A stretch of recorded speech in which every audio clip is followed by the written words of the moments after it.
Good evening. Happy Wine Wednesday. I am so excited to be back doing Instagram Lives with you guys. I've missed you. It's been a busy few weeks. I am here today with Sangiacomo Wines. And lucky for you, we actually have a few people from the team joining us. So I'm just going to give them a moment. Hello. I see a bunch of people popping in. I'm going to give the team a moment to pop in, and then I will invite the Sangiacomo Wines team to join me. How are you guys doing? Oh, hello, Nate. I love it when you guys wave. I actually have a new little tripod. Hello, Freeman. Hi, guys. I actually had your Pinot last night. Delicious. Yeah, I have a new tripod, so it's really hard for me to wave at you all. So please don't feel ignored if I'm not waving at you. It's just too much hand action.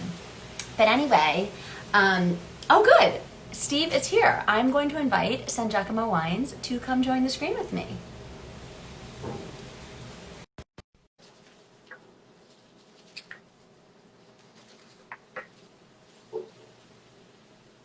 Okay, one moment.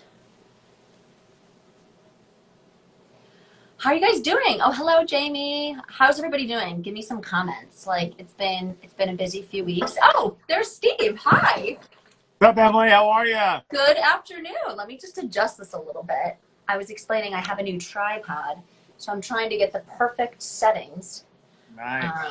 Oh, I'll trade backgrounds with you. I just have know. my white, boring dining room. I love the Vineyard. You gotta enjoy this beautiful outside right now. It's gorgeous. It looks incredible. It was really great in San Francisco. It looks like it's been a gorgeous day up in Napa or Sonoma. Where are we? It's all, hey, we're all brothers and sisters, you know? So we. Well, and technically Carneros is one of those confusing ones because it's both. It is. We share both. Carneros is the only AVA that is both in Napa and Sonoma County. So it shares both. Yeah. So. Fun fact. It's gorgeous up here. Yeah. There's finally little heat. It's been cold the last few days, so it's been warm. And grapes are happy. Grapes are enjoying this little burst of sunshine. Well, the priority is keeping the grapes happy, right? Hey, they're always next to my wife, who needs to be happy, number one, then grapes are number two. So. Oh, that is a very good answer. What a good husband. Yes. Well, good. Well, I'm so excited. So we've sort of been, this is the long-awaited Instagram Live with all the things happening. You know, we pushed it back a little, and I feel like people have really been itching for content and an excuse to drink wines with us. So I know a lot of my followers have been super excited about this. Absolutely. Let's, get into maybe we'll take a tour of the vineyard. Maybe we'll even give her down us a tour. Do you mind? I have my wines pre-poured, and do you mind if I have a little sip of the rosé while we're Let's touring? Let's do it right here. Let's start with the 2019 rosé. So it's first rosé that our families ever produced, and so it's Gris of Pinot Noir, and it's made from our Roberts Road vineyard. So great. And actually, I'm cheating. I have the tasting notes in front of me. So helpful as a winemaker. Well, that's good. When brands send tasting notes. And we're also, I don't want to ruin any surprises, guys, but you're going to also get to hear firsthand from winemaker James about the winemaking technique for this rosé. So we're going to let Steve tour the vineyards. Is this your backyard? Is this your home, or you're at the winery? It's both. We're at our winery, so but it feels like my home a lot. I spend so much time here. So yeah, but that killer almost looks like you're like sitting on your back porch, just having a glass of rosé and touring the vineyards. Well, that's part of the daily routine, so not quite every day. I mean, rosé is a everyday drinking wine, as we are. Rosé all day, right, as they say. But always. So, yeah, and speaking of rosé, I do want to give a little shout out. I have a favorite rosé blog post, which includes you guys. Okay. So we all just celebrated National Rosé Day on Saturday. I used the occasion, it was a combined birthday rosé party. And what a blast getting to share a bunch of rosés with 5 to 6 of my closest friends during shelter in place. Hey, no better time than this nice summertime heat that's coming. Yeah, so thank you guys for producing such a lovely rosé to be included in the Best Rosé blog post. Well, good. We're honored to be included. Yeah. Well, shall we begin the tour? Yeah, let's do it. All right. Okay. So. And while we're touring, I definitely have some questions for you. All right. Let's do it. I don't know if you can walk, talk, and tour. It's going to be complicated. I'll do my best. So maybe you could share a little bit. I know you guys have the vineyards. Oh, we're sideways, so maybe you can flip the camera. All right. How's that? Yeah. How's that? All right. How's that? Yeah. So tell us about the vineyards. It's family owned. So yeah, so that's a great segue into the tour. Time. So yeah, our family, we've been farming in Sonoma County for a century, and we've 50 years, the last 50 years have been wine grapes. So this ranch here, our home ranch, that is the ranch that my grandfather settled in the 1927. So this is ranch is special to our family. And how's the wind? I may go back to where it's not so windy. It's not too bad. I mean, considering I can hear you very clearly. Okay. We haven't lost Wi-Fi, so all right, that's good. So that usually happens first. So our family was fruit tree farmers, and we were able to, as I mentioned, plant wine grapes in our Green Acres vineyard 50 years ago. And we've grown to have 14 different vineyards in Sonoma County, and our core business is selling wine grapes. So we're grape growers. We sell to over 60 winery clients on 14 different vineyards across Sonoma County, mostly all Pinot Noir and Chardonnay. And so the home ranch is one of the 14 vineyards, and we do, it is a component to the blend of the Sonoma Coast Chardonnay that you will be tasting later. So perfect. You know what? Don't go any further. We're losing you. All right. Okay. So how's that? I'm giving everybody a flash of the Chardonnay and the Pinot, which we're also going to be drinking, which you were saying the grapes are blended, and part of the grapes come from the home ranch. Part of our Sonoma Coast Chardonnay blend you'll be tasting later includes the home ranch. And so our family has vineyard designates. Many of you have had maybe a Rombauer home ranch, one of our winery clients, vineyard designate. And so our first vineyard designates were in early 1980s. Wow. And we have 20 wineries that have put Sangiacomo vineyards on the label, and we're very proud all the way back to 80s and all the way through mostly Pinot Noir and Chardonnay. For those that don't know what vineyard designate means, can you explain it, please? Yeah, so it's a vineyard specific wine. So we are one of the first Gulak Bunchu. I'm going back to steadier ground here. So Gulak Bunchu in the early 80s was one of the first, along with Joseph Phelps, that came up with the concept of doing vineyard specific wines and really making sure that consumers can really taste the terroir and the distinctiveness of each individual site as opposed to a blend. So we've done that, and we have, like I said, we have 20 different wineries that do that. And then with that, we kind of developed the vineyard brand, Sangiacomo Vineyards, was shown on a lot of labels, and which it still is. And then in 2016, my brother, sister, and I, we were the third generation of our multi-generational family business. And we, along with our farming business, we launched our wine business. So with the Sangiacomo Wines. So that's awesome. It's been awesome. It's been an awesome, fun little 2016 extension of our family business. So we're tasting the 18 vintages. So that was your second harvest, right? Am I that was actually our third. So 16. I know, like 18 minus 16 equals I know. 2. With winery, it's a little I do the same thing. And add 1, right? 18 minus 16, add 1. Yeah. So this is our third vintage. So the 2018 was our third vintage, and it's been with that, of our 14 different vineyards, we're using about 4 of them right now. So we have our Roberts Road vineyard, our home ranch, which you saw, our Green Acres vineyard, which is the first vineyard we ever planted. We have a block of Green Acre that's actually 50 years old. So it's one of Chardonnay. Yeah. There's not a lot of vineyard blocks. I think we're having, is it the Sonoma Coast that we're having that? Sonoma Coast there's Green Acres in that. Yeah. But we do have a 50-year-old Chardonnay block that is the first vineyard our family ever planted. Wow. And we actually called it, for our spring release, 4 Siblings. So it's in honor of my dad's generation. There was 4 of them that were kind of took over the whole family business from our grandparents. And I have a brother, Mike, and a sister, Mia, and we're the 3 of us are running the family business. And we kind of did this wine, Sangiacomo Wines, as an extension of next generation coming along. There's 7 in the next generation. And we've got some feedback. Calavino girl, I got to know her. She loves your Green Acre Chardonnay. And I think I told you this when we had a call. I actually got to know you guys through some of your vineyard designate through, I think it was Ramsgate, who I was a wine club member at years ago. So I knew, and then I went to Patson Hall and I had some of yours. And I knew all about you like before Sangiacomo Wines launched, which is really cool. Yeah, we're very fortunate. We've had wonderful winery clients, which we still do, and they've some of them even James MacPhail, who you'll meet later, who's our winemaker, even said we've kind of done the hard work for you. We've kind of helped create your brand to give you a little head start getting out in the marketplace. So no, we're very fortunate to have so many wonderful wineries we work with. So speaking of all these wineries, I mean, goodness, I'm doing the math. 60, you sell to 60 different brands. You have 13 vineyards. How the heck do you manage all those relationships and organize and fight over the blocks? Like, that seems like a lot of logistics. Well, it's, you know, a lot of them are long-term. So we've been selling to over, I think we used to say 20/20 vision, 20 wineries for over 20 years, but time's flying. I think it's 20/30 vision, right?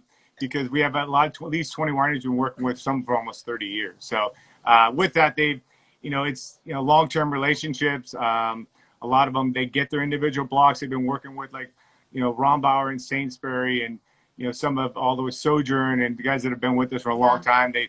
They get their exact rows. When we started the wine label, we didn't take any of the rows. Everyone gets their own special spot. And so with us, we're able to kind of find, you know, special blocks and stuff that meant a lot to our family to kind of, you know, start the wine label.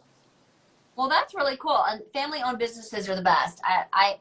My family has a family-owned business in Chicago. It's not nearly as cool as a winery. It's a landscape architecture company, but I'm involved in some of the work for that. So it's always fun getting to pass on, you know, generations of hard work. And I mean, third generation, you guys are third, well, right? that is a good point. That's kind of our, you know, our motto is, as a multi-generational family business, I'm sure in your family business, is to leave the business in better hands than you received it. And I think that's kind of our duty to really, our family expanded when my dad's generation took over and built, planted more vineyards and expanded, create opportunity for us. So we're hoping this wine label is an extension of our family business, creates opportunity for the next generation. So speaking of the wine label, you guys, this is sort of an exciting month for you, because didn't you guys just launch the wine allocation opened up? Because I got an email about that. We did. So we're an allocation system, do a spring allocation and fall allocation for our wine releases. And so we just we pushed it back a little bit. We usually do it in beginning of April. This year we just did it in June, just with everything going on. So it's been great. It's been a great month. We launched a wine club for the first time. So called Club Familia. So part of our Italian heritage and our roots. And you know, you join the Club Familia, you're part of our family, because the family I love it. Is near and dear to our heart. So. And I'm pretty sure I got a Familia Pinot Noir in my box of samples, which might have stumbled in there. So I'm excited to try that. We're tasting that tonight. So guys, those of you that join us tonight, if you fall in love with the Pinot, which you will, I would recommend the Familia Pinot as well. Yeah, exactly.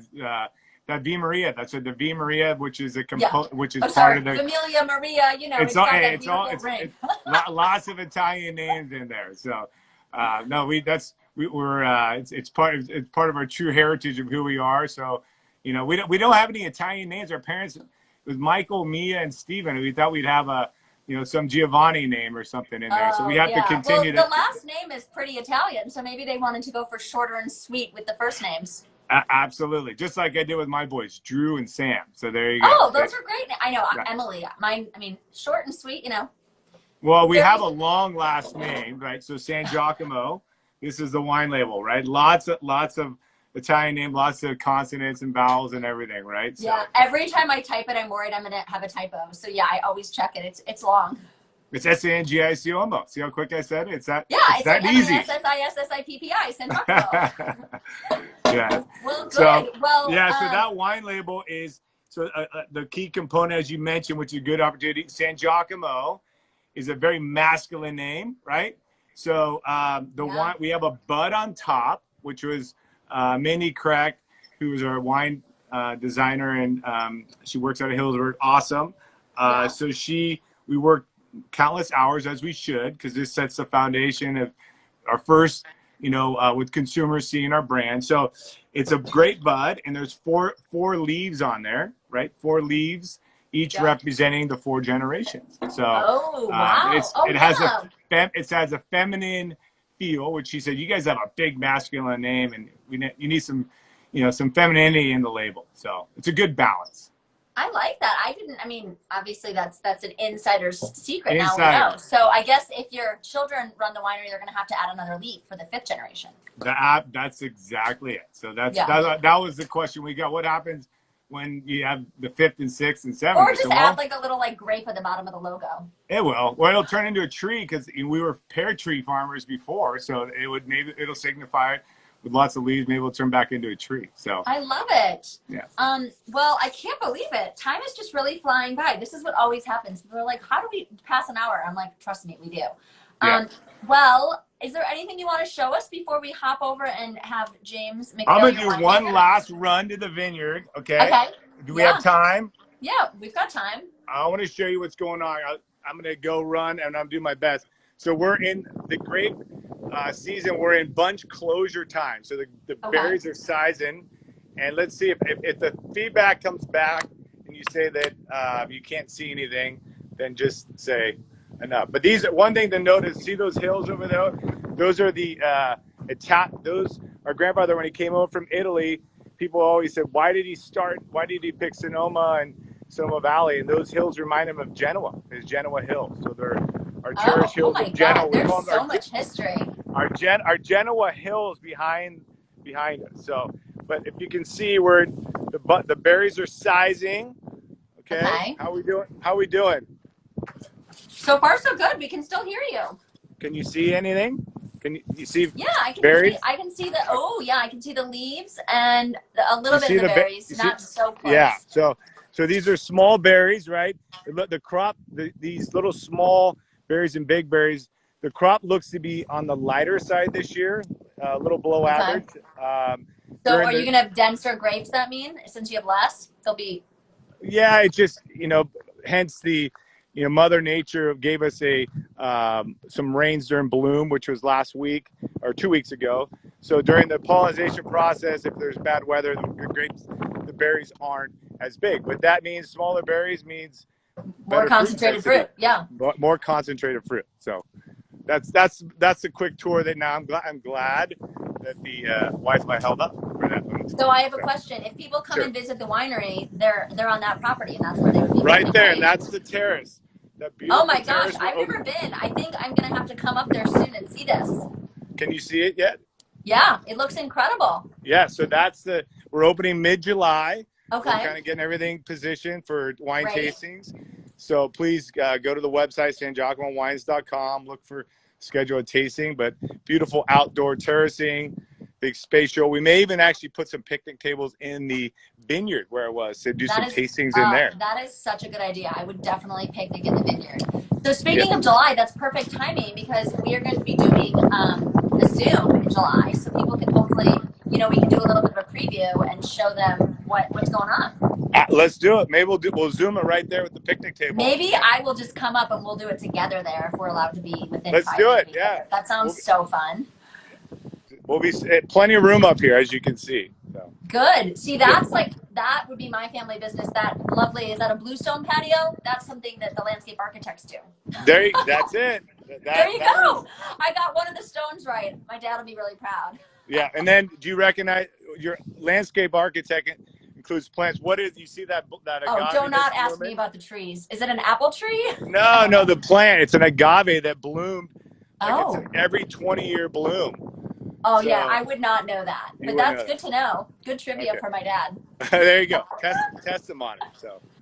Well, good. Well, Steve, thank you so much. This was a lot of laughs and beautiful. I'm very envious of your office and the vineyards and your beautiful terrace. And yeah, maybe I'll come up and join you in July. Yeah, please come join us. And you're transitioning to a wonderful winemaker, James MacPhail, right? Yeah.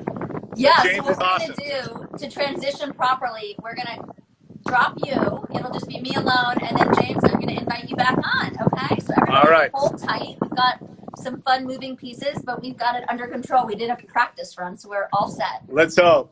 All right, Emily, take care. Thanks, Steve. I'll talk to you soon. Yeah. Bye. Bye.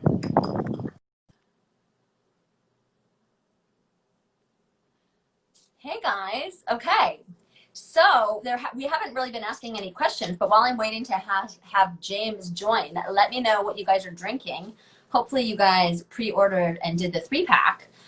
What an amazing deal. It was the Pinot, the Chard, and the Rosé for like under $145, which, goodness, I mean, you can't beat that. So I'm going to invite James, the winemaker, to join us. Stay tuned.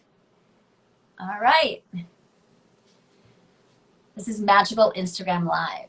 Guests.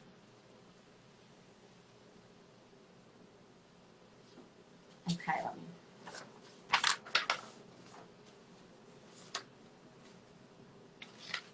In the meantime, guys, if you have any questions, please plop them in the comments.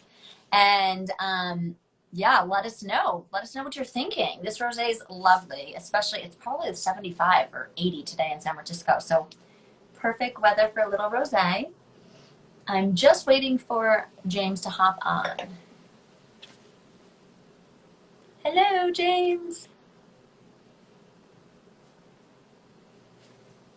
Okay, in the meantime, questions, guys. What do you want to know?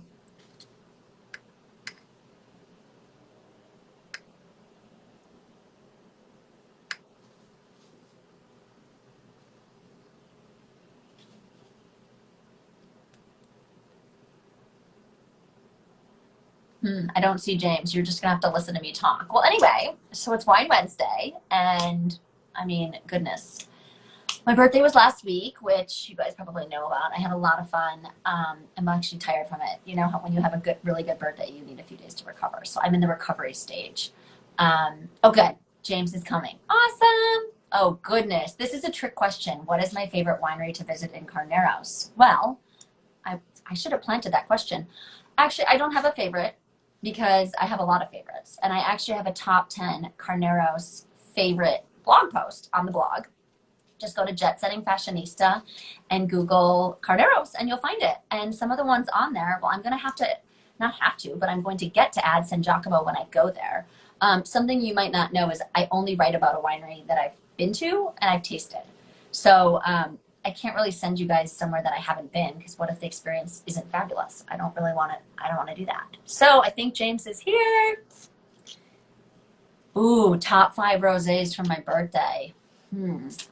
Well, let me tell you guys some ones. Oh, there's James. Okay, we're going to get back to that rosé question, but right now we've got James with us. It's way more exciting than my rosé favorites. Hi, James. Hey, guys. Hey, how's it going? Minor technical difficulties, but we're no. This is great. We had like a 30-second pause, and everybody was asking me questions, so I was just blabbing about wineries, you know, my favorite topic. So tell us, where are you? It looks like you're in a tank room or something. Okay, so I'm at the winery where we make Sangiacomo wines, called Grand Cru Custom Crush. And I staged a couple barrels here, which are going to be beautiful. Our discussion. This is the Sangiacomo egg, which we're making the heritage Chardonnay in. Okay. And then we have some cool large format barrels. Oh, what an interesting shape. What is that? It's so very cool. This is called an aluminum barrel. And this is one of the first barrels into the United States. Wow. From this cooper in this shape. So it's kind of it mimics an egg shape, and then this is what we call kind of a standard country, kind of a large format 500-liter barrel. Awesome. But I like these for Chardonnay. I love this for Chardonnay. Yeah. This is for Chardonnay. Obviously, 2 very different mediums. Yeah. But, these are kind of very rare and very special. And I'm very fortunate to be able to. Yeah, I mean, I've seen a lot of barrels, and I don't think I've ever seen a barrel that shape. Or maybe I don't think I would have forgotten about it because it's so memorable. Yeah, only their master coopers will make these. And then really quick as to why it's so great for Chardonnay. It kind of mimics, obviously, the shape of the egg. But there's a kind of a natural chemistry that happens. It's called the Brownian method. And the Browning method? James, it's a little hard to hear you, so if you can like speak up, that would be, there's a bit of an echo. Oh, okay. Oh, that's a little better. Yeah, if your beautiful videographer, who I'm pretty sure I know who she is, if she would keep a little closer to your mouth, maybe we'll hear. It'll be zoomed in, but that's okay. Okay. So these I only use these for Chardonnay. Okay. This right now has the 2019 Home Ranch in it. And the reason for the shape, it's the same as the A. It's called the Brownian method. And how do you spell it? Brownian, B-R-O-W-N-I-A-N. Brownian. Oh, I've never heard of that. Okay. Developed by John Brown in 1827. Came up. Wow. It was finding that particulate matter in the wine actually stays in motion. Okay. This shape. So as heat rises, it pulls all the kind of like the solids and the lees at the bottom and keeps it in constant motion. Oh, that's so cool. So the same concept as an A, keeping all of those good solids and particulate matter and lees into the wine gives the wine that rich mouthfeel. Well, I feel like I should taste the Chardonnay since you're talking about it, but we do need to go back to the Rosé at some point. But let's just taste the Chardonnay while you're talking about that beautiful barrel. Yes, absolutely. I can do that. I mean, you could hold the Rosé. I'm going to jump ahead, but we'll come back to the Rosé. I just feel like while you're talking about the barrel, it will be interesting to see the effects. All right, so let's go to the the Sonoma Coast Chardonnay. Okay. Got my notes handy, tasting notes. These are so beautiful. I love it. So as Steve mentioned earlier, this comes from 2 vineyards. The Green Acres Vineyard, which was just kind of beyond that tree line when he was scanning the Home Ranch Vineyard. It was kind of just beyond that tree line. And Roberts Road, which is a vineyard that Sangiacomo's developed. And it's in the Petaluma Gap. So it's a little bit of a departure from the Carneros region where they're mainly located, but it's in the Petaluma Gap. So it's a blend. Roberts Road is Petaluma Gap? Roberts Road, yeah. Yeah. I'm very familiar with the Petaluma Gap. I don't know if you saw my Instagram live last week. I went off on a tangent about Gap's Crown Vineyard. So this Chardonnay is stunning. I was just taking tasting notes as you were describing it. Holy cow, it's sort of the best of both worlds. It's got like a little bit of that richness, but still like bright, fresh acidity and not like a butter bomb, you know, which I'm sure you were trying not to do. Exactly. So I'm not a fan of butter, also known as diacetyl acid. And I'm not a fan of heavy-handed oak or too much sugar. Yep. So I'm a big white Burgundy fan. I don't drink a lot. I don't buy a lot because I can't afford it. But if I could, when I go to Burgundy, it's kind of the best of both worlds, right? You drink a Chardonnay, you want the fruit to shine, you want the oak to be kind of an element, you want it to be kind of in the background. Yeah, just obviously no a sugar, touch. No high alcohol, no diacetyl acid, just bright, crisp, refreshing with a good weighty mid palate. Yeah. That's where these barrels kind of come in and help with that weight and that texture into the middle. So I'm looking at the notes and it says aged 10 months in 30% new oak. So are those the new oak ones? And then the rest of it goes in what? The concrete eggs you showed us? On the Sonoma Coast Chardonnay, no. It's 100% barrel. Okay. Like you said, 30% new, and then it's a blend of once used, twice used, and neutral barrels. Okay. Yeah. Oh, I love it. So I don't know if you remember this, James, but I first had your wines, I don't know, 5 or 6 years ago at MacPhail Family Wines in the Barlow. Yes. And I've been hoarding a few of those bottles of Chardonnay. Like if I open my wine fridge and dig in the back, I always put the ones that I want to like have for a while. Like I hide them from myself. So this sort of like, you know, I feel like your style just tastes familiar and yeah, it's fun. It's a dream to be able to make Sangiacomo Chardonnay because Green Acres, Heritage Block, Roberts Road, Home Ranch, you know, this is like saying they're just iconic vineyards and such a great expression of Chardonnay. You know, we all love these Chardonnays that aren't the butter bombs, heavy-handed in oak. You know, just It's lovely. I could drink this all night, all day and all night.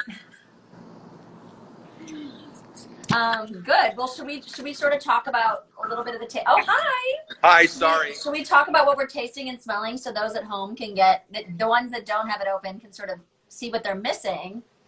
And anyone that has this open, let us know what you guys are smelling and tasting. So the 2018 Sonoma Coast Chardonnay. So I get a lot of kind of pear. Yeah, I was gonna say stone fruit. Stone fruits, absolutely. White flowers, little honeysuckle, a little bit of green apple. I mean, you just tell me what you get. This is much easier me listening. You're nailing everything that I'm like, yeah, I think I smell that. Ready? Yeah.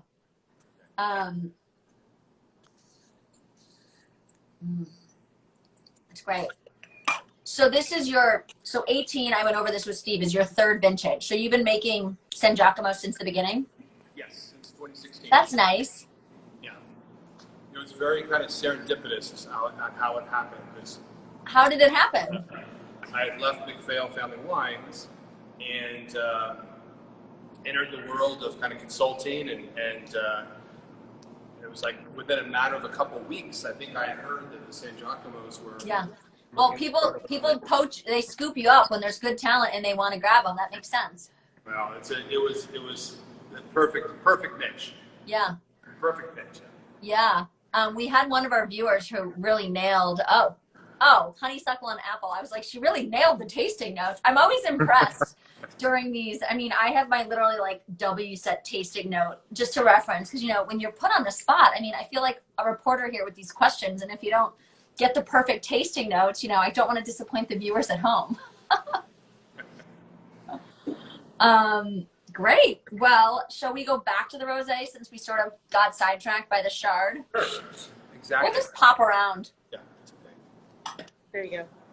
Sorry, we're going back and forth because there just happens to be a puppy in here. Oh, well, let's see the puppy. Oh, hello. What kind? So we just found out that she's 25% shepherd, okay, 25% husky, 25% pit, and then a little bit of Great Pyrenees and Australian cattle dog.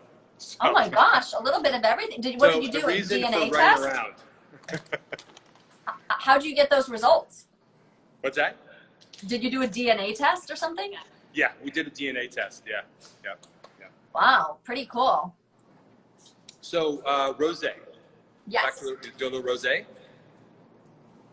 So just a few words, about the rosé. For those of you that I'm sure have already tried it at the beginning. So this was an intentional rosé made in a little bit more of a traditional method. So the reason why the Sangiacomos, and we decided to, okay, we're switching again. Hang on. Sorry, puppy time. That's okay. We all love puppies. The reason why we decided to call it a Vin Gris is that is the terminology that we use for more traditional method of how we made this. So this is a whole cluster pressed rosé made in more of the traditional way. Okay. So we basically, Vin Gris is, in French, is gray wine, and it's basically making a red wine in a white wine style, white wine method. Okay. So we whole cluster press the fruit, and this fruit came from Roberts Road. Okay. 777 clone, and whole cluster pressed it, and then fermented that juice. So that's more of a kind of a traditional method. I'm just taking notes. I'm literally fascinated by we talked about this on the phone, by the different styles of how rosé is made. So I'm trying to just get it. But I might need to go to rosé making wine school to fully understand it. Yeah, so Vin Gris is synonymous with blush, pink, rosé. They're all kind of synonymous, but we use Vin Gris terminology because it's more traditional. Okay. In the way that we made this. We did a little bit of stainless steel, and then about 60 gallons in a neutral French oak barrel to give it a little bit of mid-palate weight. So I love to make wines that are very food friendly. can hold up to food, you know, the fats, the acids, the sugars, etc. So rosé that has a good, very crisp acidity on the entry, but then also has kind of a nice weight to it. Finishing crisp, clean, bright, refreshing. Hey. Yeah, no, I feel like it would be so great with like Asian food or seafood. Yeah, absolutely.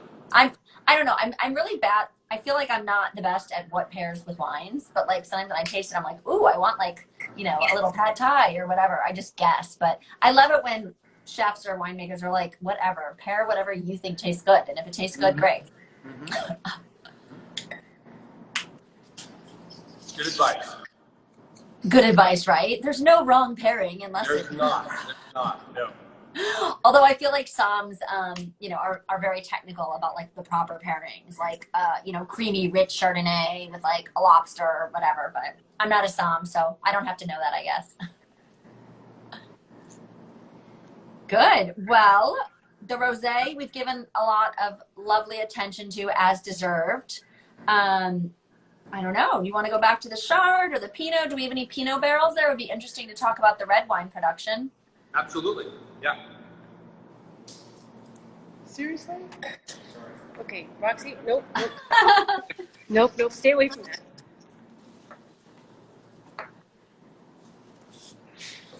Can't have the puppy drinking the wine. That's okay. They might as well get used to it, right? At a young age. Yep. All right, so Sonoma Coast. Okay, got my bottle. 2018. There you go. She has a big bottle too. Oh, okay. I can be Vanna White if you want to talk. Yes. So this is a blend of 3 vineyards. Okay. Frederick, Emerald, and Roberts Road. So Roberts Road, like I said earlier, a little bit of the Chardonnay and the Sonoma Coast. Pinot Noir as well. Frederick Vineyard is in kind of the Petaluma Gap area on Lakeville Highway. And Emerald is back over near in the Carneros region. Love that vineyard. Just gives it bright red fruit driven. Which one? Sorry, James, I couldn't hear that. The last vineyard? The Emerald Vineyard. Emerald, okay. Emerald Vineyard. Cool. So I noticed a common thread. Roberts Road is in all 3, right? That we had today? So Roberts Road tends to kind of always be a little bit of the core of these wines. And that's the home ranch, correct? And that's what? Home ranch. The home ranch. No, Roberts Road is a separate vineyard. It's about 25 minutes away from the Sangiacomo, from the home ranch. Okay. Located more in the Petaluma Gap. But it seems like so it's in most Sangiacomo wines. Is that what you're saying, or just the 3 that we're tasting today? Okay. Like a little component, exactly. Always a little component in the Sonoma Coast blends. Okay. Both Chardonnay and Pinot. So it's a good blending wine. I've made a few blends in my time, and it's nice when you find that one that like you sort of use everywhere. Yes. By a few, I mean like 4 blends. Like, you know those wineries where you get to do a blending experience? I've done that a couple times, and I did a blend at a Santa Lucia Highlands Somm trip. And actually the winemaker, my blend got like 2nd or 3rd place out of 40, so I was pretty happy. Now I know, Sonoma Coast, Roberts Road. I'll include that in my blend. Yep. Well, this one's lovely. So on this Sonoma Coast, the 3 vineyards, all individually harvested. Of course, we keep all the lots separate, so all the vineyards separate, all the clones separate. And then at the very end, after 11 months of aging in French oak, I'll go ahead and put a blend together. This has about 30% new French oak. Okay. And then the same is kind of the Sonoma Coast Chardonnay. It's a blend of once used, twice used, and neutral barrels. Great. So this is lovely. I mean, sometimes, not to complain about Sonoma Coast, I love Sonoma Coast Pinot, but sometimes they're so light that I'm like, I want a little bit more like red fruit and luscious berries. And I feel like for a Sonoma Coast, this is like the style that I crave. Yes. I like, there's a little bit of a vision, you know, in crafting a Sonoma Coast, because exactly what you said, if we had 50 different Sonoma coasts in front of us, there'd probably be 50 different styles, right? Kind of flavor profiles. I like to have a Sonoma coast obviously very representative of the Sangiacomo vineyards and where these are coming from, cooler climate, Carneros, etc., but still carry bright red fruits, very clean profile, kind of fun to drink, a little higher acid, because it pairs well with. And it's really silky and elegant, Exactly. It's beautiful. One of my favorite things about Pinot Noir. I feel like we haven't even had this Pinot Noir conversation. I'm just saying the right words. I'm like a mind reader or something. So I'm curious, I've been asking you all the questions. Guys, who is at home and drinking this Pinot or the Chard or the Rosé?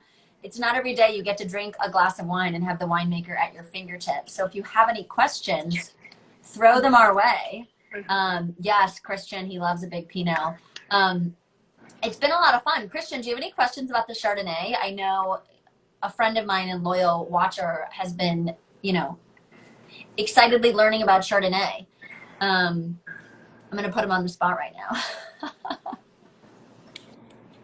It's okay. She's stuck. There. Okay, here we go.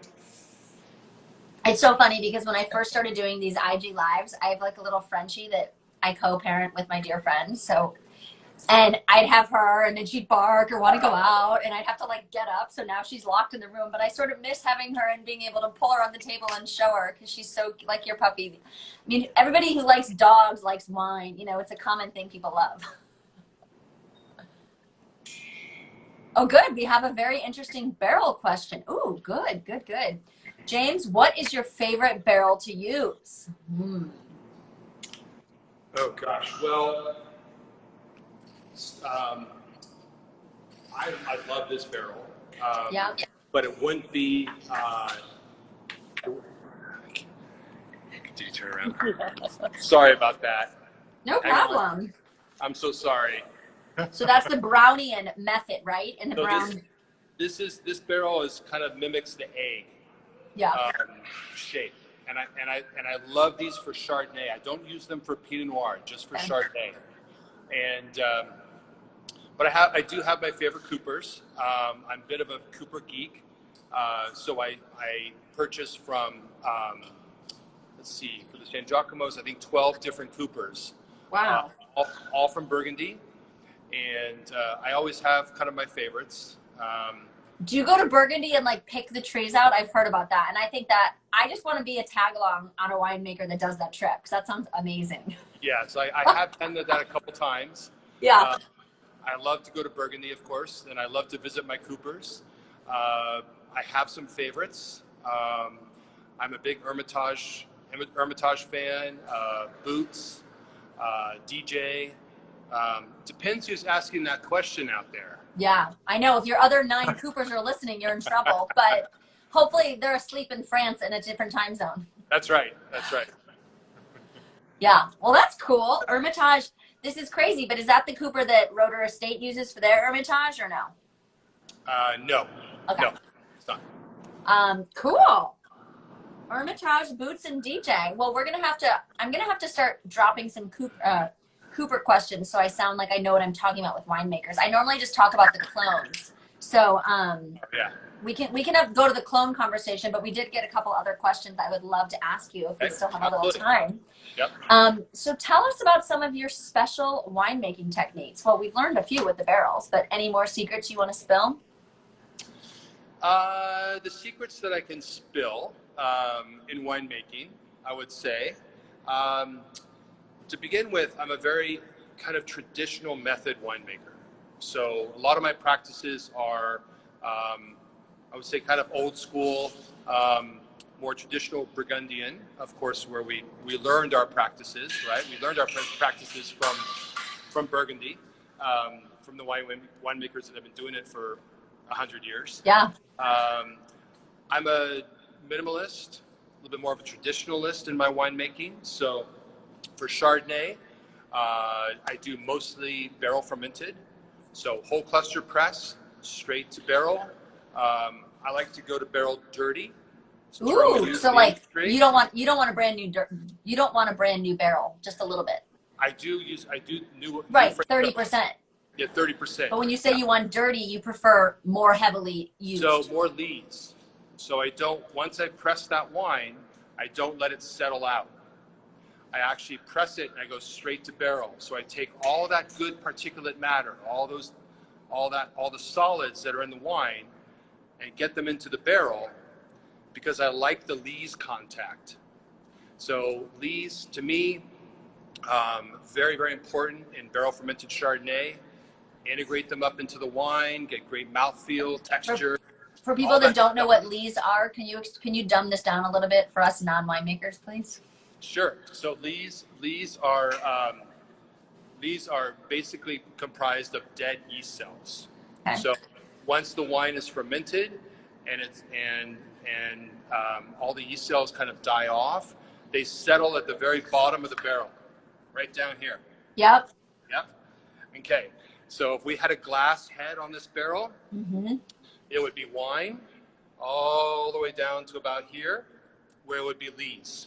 Sort of like when you go to Champagne and they riddle the bottles, all the little sediment you see in it. So guys, any of you that have read my blog post about Champagne or been, those are the lees that James is talking about. Exactly, where they tirage the barrel, right? Or they spin the barrel. Riddle, I mean, it's crazy. Exactly. Like, so I think the trained riddlers can do 40,000 bottles a day. It's a ridiculous number. Exactly. So what we do with those lees, we do a very similar method. We'll stir the barrel. So we have a device that we can put inside the barrel. We'll just stir those lees up, and we integrate those lees up into the wine, and that helps with mouthfeel and texture and everything else. Is that what you mean by the batonnage every 2 weeks? You got it. Okay, guys, so I'm referencing the tasting notes you'll see my notes. So for those of you that are obviously, you're watching this, you either find us entertaining or a member or want to learn more about wine. Tasting notes are literally such a good resource. You can go on any winery's website and print them out, or usually when you buy wine, they get sent to you. So Sangiacomo has these beautiful color ones, and it has all of this information. So a lot of what I'm asking James, I know the answers to, but it's really cool to just hear him explain it and teach all of us what all this means. Nope, no question. Nope, no question. I was just yapping. Okay, so, this is a really good question. How do you balance silky texture and fruit notes in the Pinot Noirs that you produce? So similar of what I described for the Chardonnay, using those Burgundy practices, I also batonnage the Pinot Noir in the barrel. So same concept, stirring the lees up into the wine, giving it some of that texture and that mid palate. I also like to make wines that are kind of lower, don't have so much tannin impact in them. So they are a little bit silkier, and I just kind of promote that. Now, are you using? You mentioned stem inclusion. Is that for the Pinot too? I don't do much stem inclusion, no. That's part of, so my guess, because I feel like sometimes when there's stem inclusion in a Pinot, it tastes a little bit more earthy and vegetal. Exactly. So do you think part of the reason you have that silky result is because you exclude stems? No, I don't include stems. Right, you would exclude them. Yeah. Exactly, right. So got it. I'm not a huge stem fan. I'll only do stems and whole cluster if the vintage and the vineyard warrants it. So it's typically kind of what I call a game day decision. Case by case basis. Yeah. Exactly. Yeah. But I like earlier, what I was saying earlier about wines that are very kind of bright and fresh. I like to showcase the fruit, the higher acid. So with that style that we're trying to achieve, probably best to stay away from stems. So when you say game day, is that the day you're harvesting and sorting the grapes? Exactly. So once we harvest the fruit and I get it to the winery, I sort all the fruit. So I'm there when all the sorting happens. It's the best time for a winemaker to see, a good representation of that harvest. And you'll just taste the grape and know if you want the stem or not? Exactly. Yeah. Wow. You get to see the quality of the fruit. You get to see what, you know, the ripeness level, how ripe the stems are. And if it's all good, you know, then I'll go ahead and make that call right there. I'll say, okay, maybe put in like, you know, half a ton or a ton of stems or something like that. Yeah. But it's kind of rare in my style. Yeah. And Chardonnay, I mean, I don't hear much of stems in Chardonnay, right? It's just Pinot. No.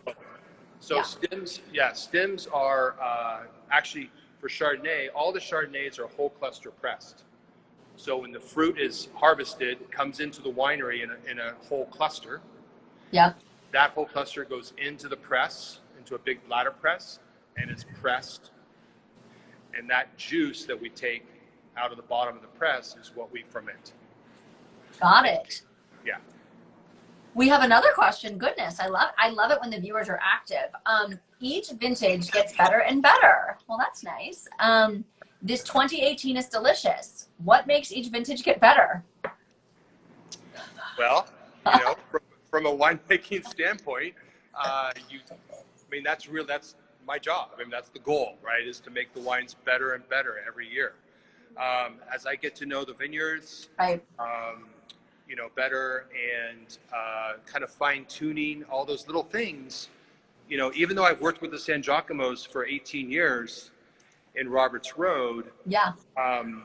Some of the other vineyards were relatively new to me in 2016. So there's kind of a learning curve, getting to know which coopers marry the best. And a blending curve. Exactly. Yeah. Blending, coopers, all those little tiny things that we do in the cellar and during harvest, and you know what works best, and that. But that's what I love, and it should. I mean, the wine should be, you know, getting kind of better and better every year as we figure it out. Hopefully that's you know, I'm doing my job. Yeah. Well, speaking of how lovely your wines are, I do want to do a little mention how you guys were at my inaugural Pinots and Plaid this year, which it was very special having Sangiacomo Wines. I have to say, it's almost like the people that, you know, show up for your wedding or your funeral, like the brands that were a part of Pinots and Plaid year one. I will sort of forever be grateful and appreciative. And yeah, you guys are going to be there for year two, which was going to be in the fall, but I think with the current climate, it'll probably be winter of 2021. So I know you guys showed up last year, and yeah, you were actually there. So yeah, thank you guys for coming, sharing your wines, and Pinots and Plaid will return. TBD exactly when, but everybody can try your beautiful Pinots again at the next Pinots and Plaid. We're all going to return, Emily. We're all going to return. Yep. Thank God for wine. I think it's getting us all. Oh, hey, we're not done yet. We've got more questions. That's my videographer. I know. Keep her in there. She's so adorable. But who's holding the camera if she's in there? That's pretty interesting. She's chasing the puppy. I know. I'm like, I know. This tripod is such a lifesaver because I can just move around and I don't have to hold the camera. Okay, a couple questions. Yeah. What vineyards, I know we're not tasting it today, but I did mention Villa Maria. What vineyards go into that wine? Oh, you're going to put me on the spot there on that one. Oh, sorry. I don't know. This not my question. So the Villa Maria, the concept with the Villa Maria is the best barrels.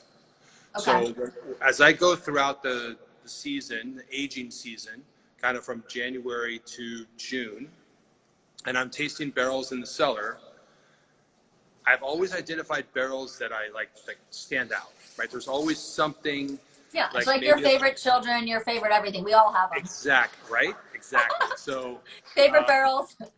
Except my two daughters are my favorite, so I of course, yeah. Mm-hmm. Sure. But, yeah, there's always a barrel that stands out, right? It's that perfect marriage between Cooper and Vineyard.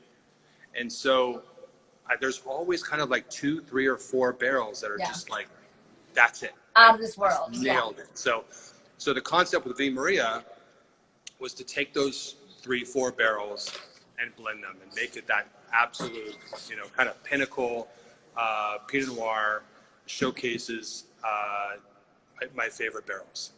So okay.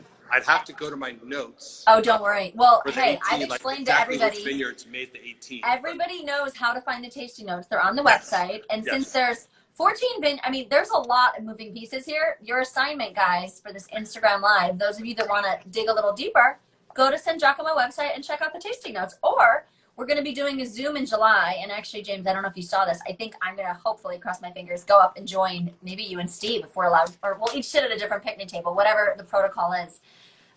So maybe we'll have to do a little Maria in July. We've gotten some inquiries about it. Absolutely. Yeah, I'd be happy to. Yeah. Yeah.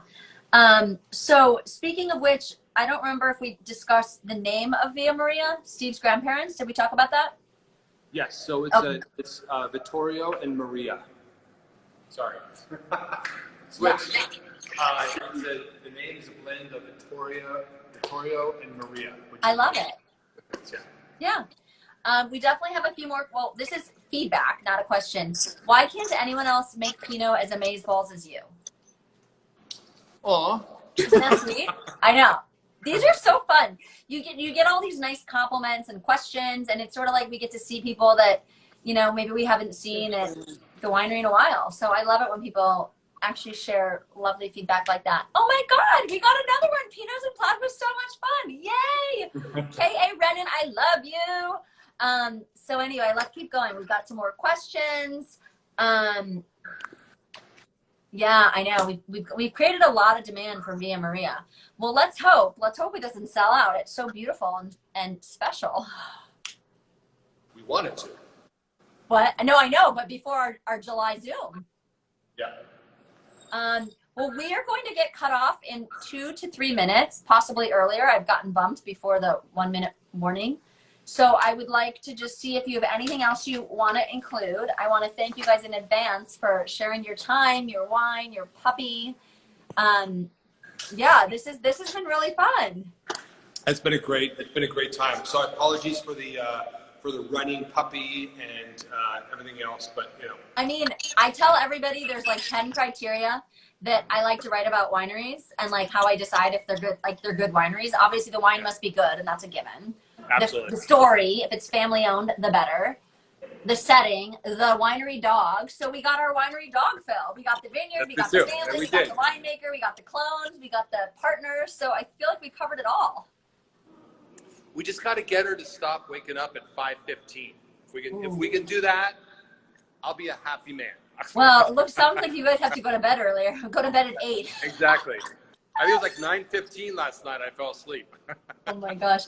Well, would you mind if we take a photo together? Because then we can use a cute photo for the YouTube cover. So you guys, if you missed any of this or you want to revisit this will be on my YouTube channel, Jet Setting Fashionista, in a few days. I'm actually out of the office for a few days because I'm having some surgery done on my gums, which sounds not fun. So it'll be up when I'm back to full speed.